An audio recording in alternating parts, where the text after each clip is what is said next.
Bonsoir à tous ou bonjour à tous les amis, j'espère que vous allez bien.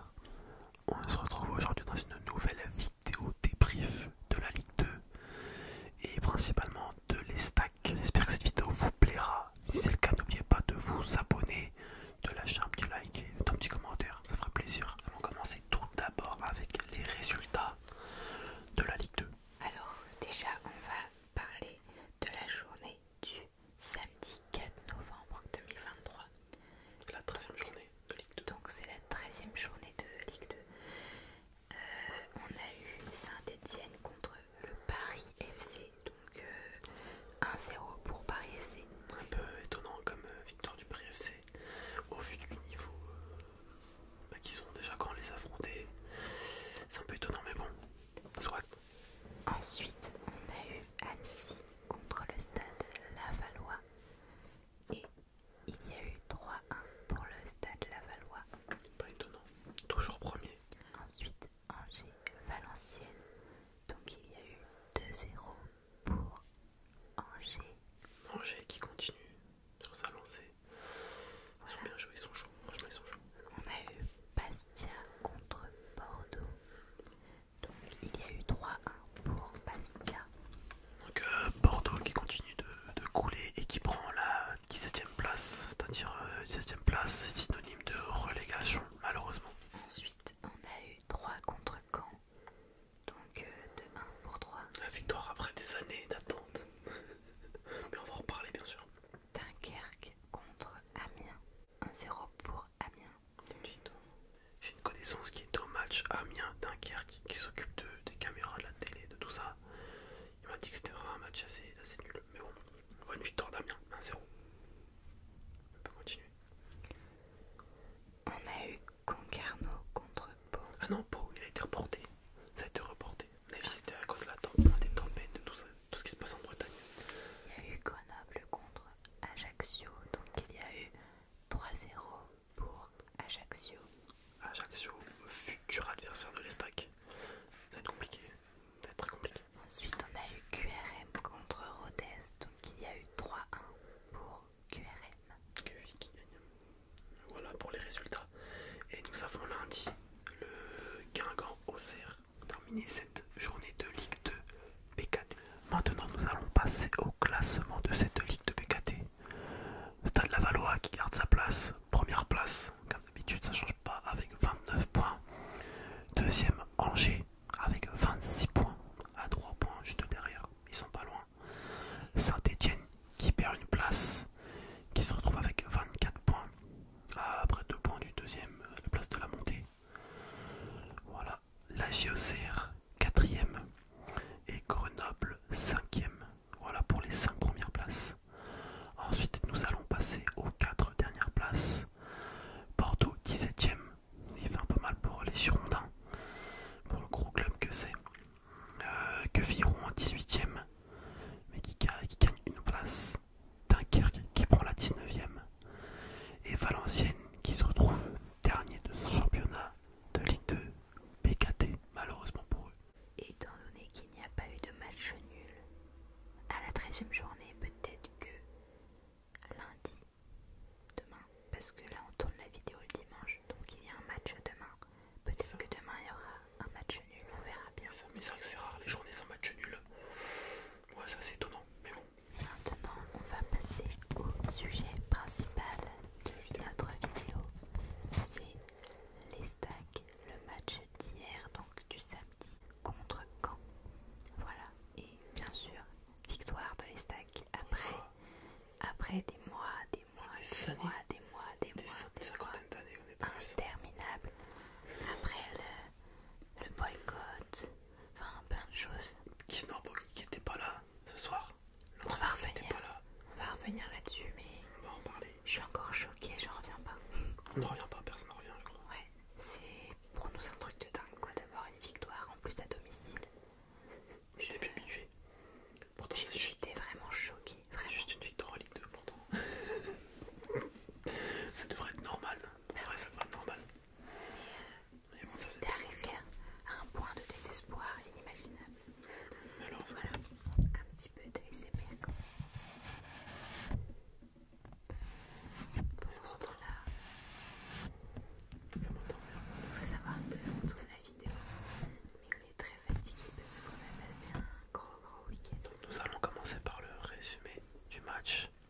je vais donner mon avis pour résumer un peu le match. Donc moi j'ai trouvé que c'était un match très bien. Pour moi rien à dire. Première mi-temps super, on dominait largement. Quand on n'a pas eu trop d'occasion. Du coup 3 ont marqué un but en première mi-temps. Ensuite Caen s'est rattrapé en deuxième mi-temps.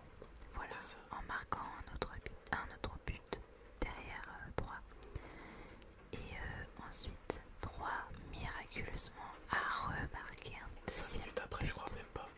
4 minutes après qu'il marque, il tape un beau but d'Asumu. Voilà, donc incroyable. Je m'attendais à ce que quand il remarque encore. Mais non, 3 ils ont bien su maintenir le score. Ils ont bien su se défendre. Franchement, Alemdar, notre gardien rennais, il a assuré, il a arrêté une tonne de tirs. Une tonne d'occasion, une tonne de frappe. Ouais, une tonne de frappe. Et incroyable. En plus, c'était des beaux arrêts. C'était pas des arrêts tout pourris. C'était très très bien. Il nous a sauvés. Il nous a sauvés plus d'une fois. Et franchement, il a assuré. Même les joueurs, ils ont bien su défendre. À chaque fois, ils ramenaient la balle de leur côté. Enfin, c'était vraiment bien. C'était costaud, défense centrale costaud. Diop, il a fait son match. Après, à la fin, il a fait son match. Lemdar, notre gardien, il s'est fait mitrailler. La balle, elle arrêtait pas d'être vers lui. À chaque fois, on aurait dit qu'elle allait rentrer, et puis il l'arrêtait, et puis c'était un joueur qui défendait. Ah ouais. C'était incroyable. Une fois, la balle allait même arriver sur la ligne de but, comme on dit. De but, c'est ça. Sur la ligne de but. Et c'est un joueur que je sais pas. Je crois que c'est Ndiaye. Il a sorti le ballon. Après, on était un peu loin pour le voir, c'est vrai. Ouais. Et il paraît qu'un sauvetage dernière minute. C'était incroyable, franchement, la chance hier, elle était avec nous. Et il y en a qui disent que la victoire, elle est pas méritée. Mais moi, je trouve qu'elle est largement méritée parce qu'ils se sont battus. Ouais, donc c'est incroyable.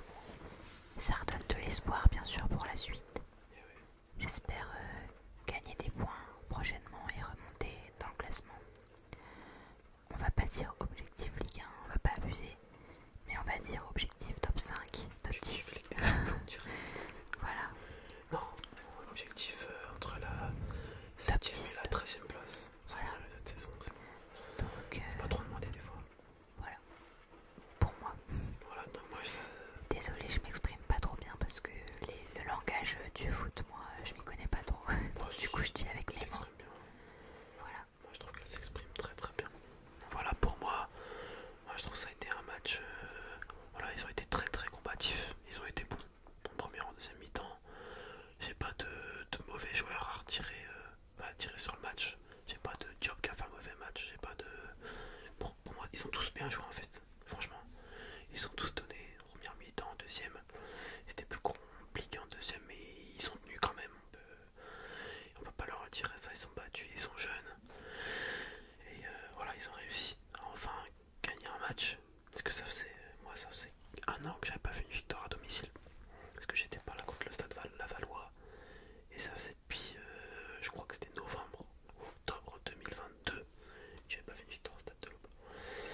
Bon, ça fait bien plaisir pour une fois.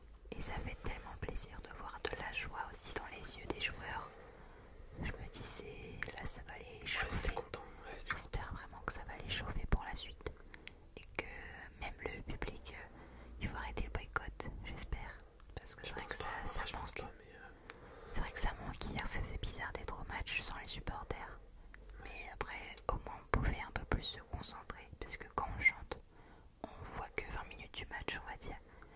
Et là, hier, on a vraiment tout observé à fond, quoi. Donc c'était trop bien. Donc voilà pour nos avis sur le match, pour débriefer un peu le match.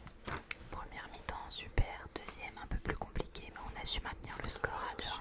Ils ont soutenir, c'est le plus important. Voilà. Maintenant, nous allons parler des buteurs du match. Qui sont, tu sais, elle doit savoir, elle le sait, les deux buteurs. Asumu et Illich. Asumu et Illich. Donc Illich qui marque à la 17ème son deuxième but après celui du Paris FC. Donc 2 buts en 2 matchs. Et je crois qu'il a aussi fait une passe décisive. Non, je suis désolé, il n'a pas fait de passe décisive. Mais il a mis son but.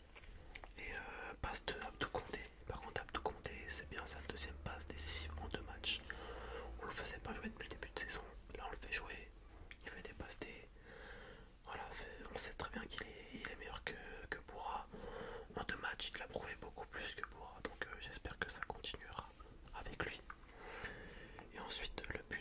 d'Asumo qui dribble toute la défense. Toute la défense cannaise, on va dire.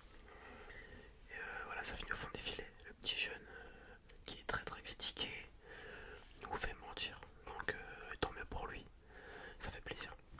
Maintenant nous allons passer à la composition de l'équipe. Alemdar dans les buts qui a été bon. Tu lui mettrais combien sur 10 sur son match? Bah, 10 franchement. Ouais, moi aussi. Il est incroyable. Moi je mettrais 9 parce qu'il a pris un but. Mais bon, après des fois c'est pas de sa faute non plus.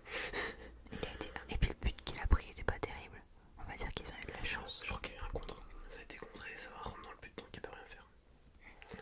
Ensuite, défenseur droit, il a mis job encore une fois. Un milieu de terrain. Franchement, il a fait son match, on peut rien dire. Franchement, il a bien joué. Il a été là, offensivement, défensivement. On n'a rien à dire de plus. Ensuite, la charnière, Sukuro Njai, qui tient le choc. Sukuro qui fait son match aussi. Sans être flamboyant, pardon. Et Njai qui est incroyable, qui est toujours là sur tous les ballons. C'est une machine de guerre. Le grand Njai, on est d'accord. Donc on continue avec Abdou Conté, qui a été incroyable. Et qui est bien meilleur qu'Ismaël Bourra, comme je disais avant. Donc j'espère que Kisnorbo continuera à le mettre titulaire, tout simplement. On continue avec, au milieu de terrain, Masusako, Illich, M. Shangama. Masusako, premier match titulaire. Il avait fait peut-être une entrée depuis le début de saison. Et là il arrive, boum, titulaire, il fait un match incroyable. Donc c'est un peu étrange, mais bon, pourquoi par exemple il n'avait pas fait jouer avant, et là d'un coup il le met titulaire tout le match, il a joué de la 0 à la 90e. Je sais pas si c'est logique ou pas, mais bon en tout cas il a fait son match, il a géré. Il a crevé les grands, franchement il était incroyable. Donc tant mieux. Ensuite on continue avec Luka Illich. C'est Jésus-Christ, c'est le Jésus-Christ de l'Estac, il est trop fort, franchement il est incroyable, c'est un génie, heureusement qu'on l'a, franchement heureusement qu'on l'a, et il t'enchaîne les buts, les passes D, il te perce toutes les lignes, il fait tout, le mec il fait tout, franchement il a largement le niveau Ligue 1, facile, on la connaît la Ligue 1, on sait qu'il aura un niveau en Ligue 1 largement. Ensuite M. Shangama qui a fait un bon match aussi propre, le patron, je pense c'est un peu le patron du milieu de terrain de l'équipe. Franchement, ça pourrait être le capitaine. Moi, je mettrais plus M. Shangama capitaine que Njai. Njai, je le trouve un peu jeune. Mais M. Shangama, voilà, je pense franchement que c'est un meneur d'hommes. Et je pense que ça devrait être son rôle, capitaine, tout simplement. Ensuite, de l'attaque qui change pas, pardon, avec Dong, Rafiki Saïd et Asumu. Ils ont tous été bons, franchement ils ont tous été bons, il n'y a rien à dire. Le Dong qui arrête pas de rentrer, il aime bien prendre la balle et rentrer dans l'axe on va dire, et faire sa passe sur le côté ou quoi. Il a fait son match, Asumu a fait son match et Rafiki Saïd aussi, franchement. On retrouve un bon Rafiki Saïd, je trouve. Il n'est pas encore à 100% je trouve, mais il revient bien, voilà. Donc sur ce match, bon ça a été beaucoup plus de positif que de négatif. Voilà. Et moi, mon joueur préféré, c'est Alemdar. Il est incroyable. Ouais, il est fort. Très bon gardien. Très très bon gardien. C'est l'avenir. Et il a que 20 ans. J'imagine pas plus tard. On va passer au top et flop du match des joueurs, bien sûr. Donc pour moi, top, je mets un seul joueur, c'est Alemdar. Flop. Et un flop. Moins bon, non. Bah, moi j'en ai pas, je les ai trouvés tous très bons. Je dis très bons parce que c'est vrai. Il a raison. Donc, ouais, je sais pas. Non. Et d'ailleurs, en parlant de joueurs, je vous avais dit dans la dernière vidéo que j'allais essayer d'apprendre leur nom. Bah, il y a une bonne moitié que je connais déjà. Ouais, elle s'améliorait. Elle a géré. Donc, pour moi, le top flop, top. Moi, je dirais, ouais, Illich ou Alemdar. Comme d'habitude, en fait. Mais j'ai bien aimé Masusako aussi. Franchement, après, pour moi, il n'y a pas eu de flop. Non, franchement, ça a été un bon match pour tous les joueurs. Il n'y a pas de flop. On va évoquer le sujet de l'affluence du stade. Donc, c'est, pour ceux qui ne savent pas, c'est pas est-ce qu'il y avait du monde ou pas dans le stade, voilà. Le nombre de spectateurs, Ouais. tout simplement. Donc, pourri.